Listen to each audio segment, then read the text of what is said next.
Assalamualaikum warahmatullahi wabarakatuh. Hai, bertemu lagi dengan saya Ibu Muhimatun, guru Bahasa Indonesia SMP Negeri 2 Aji Barang. Kita akan belajar KD 10 menelaah struktur dan aspek kebahasaan pada puisi rakyat. Menelaah struktur pantun. Kalian perhatikan di sini ada contoh pantun. Buanglah sampah pada tempatnya, jangan membuang di tengah jalan.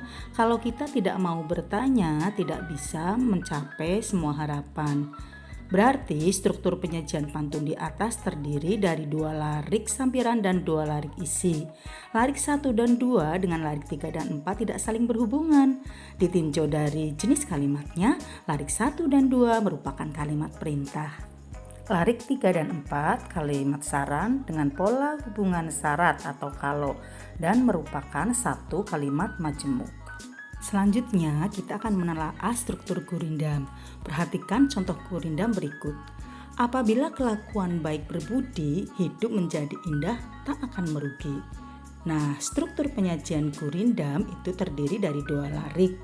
Di atas merupakan isi yang berhubungan. Larik 1 merupakan syarat terjadinya larik 2.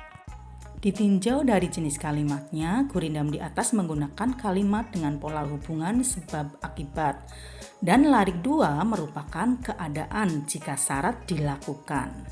Selanjutnya kita akan menelaah struktur syair. Perhatikan contoh syair berikut. Hai muda Arif Budiman, hasilkan kemudi dengan pedoman. Alat perahumu jua kerjakan, itulah jalan membetuli insan. Nah, struktur penyajian syair satu bait terdiri atas 4 larik. Pola rima sama yaitu A. Keempat larik syair merupakan isi dan terkait dengan bait-bait yang lain. Ditinjau dari jenis kalimat yang digunakan syair tersebut, larik 1 menggunakan kalimat untuk menyapa, seperti menggunakan kata seru hai. Kemudian larik 2 dan 3 merupakan kalimat perintah kepada generasi muda yang disapa pada larik 1. Sedangkan larik 4 pada kutipan syair tersebut merupakan akibat yang akan ditemui jika melakukan apa yang diperintahkan pada larik 2 dan 3. Pilihan kata yang digunakan pada syair tersebut merupakan kata bersifat simbolik dan ungkapan lama. Pilihan kata sangat indah dengan makna yang dalam. Untuk selanjutnya, agar kalian tidak jenuh, mari kita menyanyikan sebuah pantun. Kalian bisa menirukan di rumah ya. Ambillah kapas menjadi benang, ambillah benang menjadi kain. Kalau kamu ingin dikenang, berbuat baiklah dengan orang lain. Untuk selanjutnya kita akan belajar tentang aspek kebahasaan puisi rakyat. Aspek yang pertama adalah kalimat perintah. Kalimat perintah adalah kalimat yang berisi atau bermaksud memberi perintah atau suruhan. Contohnya, buanglah sampah pada tempatnya. Di sini kalimat perintah menggunakan akhiran lah. Aspek yang kedua adalah kalimat saran. Kalimat saran adalah kalimat yang berisi tentang saran kepada orang lain untuk kebaikan orang lain. Contohnya bisa menggunakan kata sebaiknya atau seyogyanya. Contoh kalimatnya, sebaiknya kau pikir dahulu demi keputusan yang tepat. Yang ketiga adalah kalimat ajakan. Kalimat ajakan adalah kalimat yang berisi ajakan kepada orang lain untuk melakukan suatu perbuatan. Di sini bisa menggunakan kata ayo atau mari. Contohnya, marilah kita jaga agar lestari. Berikutnya adalah kalimat seru. Kalimat seru adalah kalimat yang mengungkapkan rasa hati seperti kagum, heran, senang, dan sedih. Di sini bisa menggunakan kata alangkah, betapa, dan bukan main. Contoh kalimatnya, alangkah indahnya alam Indonesia ini.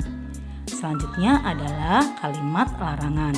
Kalimat larangan adalah kalimat yang berisi larangan agar orang lain tidak melakukan kegiatan. Di sini bisa menggunakan kata jangan atau hindari.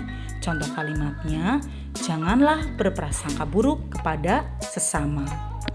Selanjutnya, kata penghubung yang sering digunakan pada puisi rakyat adalah yang pertama, kata penghubung tujuan. Merupakan kata penghubung modalitas yang menjelaskan maksud dan tujuan suatu acara atau tindakan. Contohnya menggunakan kata supaya, untuk, agar, dan guna. Berikutnya adalah kata penghubung sebab atau kausal. Kata yang biasa digunakan adalah sebab itu, karena, dan oleh karena itu. Selanjutnya adalah kata penghubung akibat.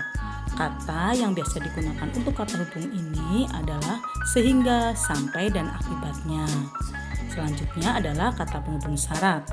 Kata penghubung syarat biasanya menggunakan kata jika, jikalau, apabila, asalkan, kalau, dan bila mana. Selanjutnya kita akan belajar tentang kebahasan yang lain, yaitu kalimat tunggal dan kalimat majemuk. Kalimat tunggal adalah kalimat yang memiliki satu subjek dan satu predikat.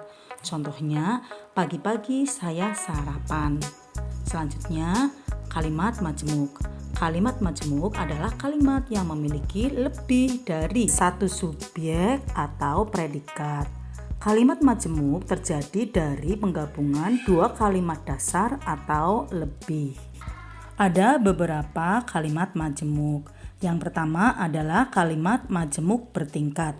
Kalimat majemuk bertingkat adalah kalimat yang terjadi dari beberapa kalimat tunggal yang kedudukannya tidak setara atau sederajat. Kemudian kalimat majemuk hubungan syarat ditandai dengan jika, seandainya, asalkan, apabila, andaikan. Contoh kalimatnya, jika hidup bermalas-malasan, masa depan tak tentu arah. Selanjutnya, kalimat majemuk hubungan tujuan ditandai dengan kata agar, supaya, biar. Contohnya, agar hidup tercapai tujuan, hendaklah pemuda rajin belajar. Jadi di sini menggunakan kata agar. Kemudian kalimat majemuk konsesif. Kalimat majemuk konsesif menggunakan kata walaupun, meskipun, biarpun, kendatipun, sungguh pun.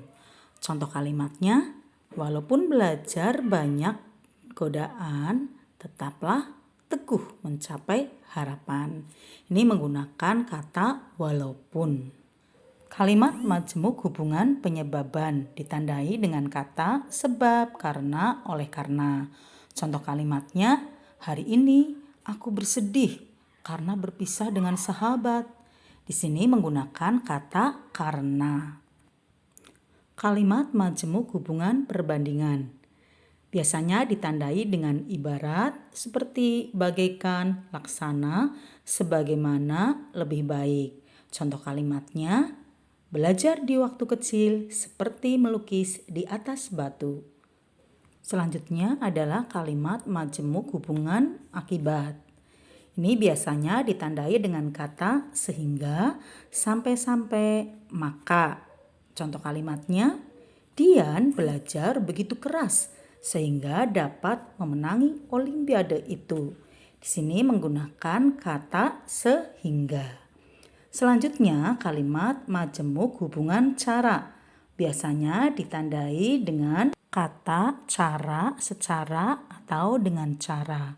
Contoh kalimatnya, dengan cara menjual koran dia mendapatkan uang untuk hidup. Kemudian, dengan berpikir cermat, generasi muda menggapai asa. Demikian uraian pembelajaran kali ini.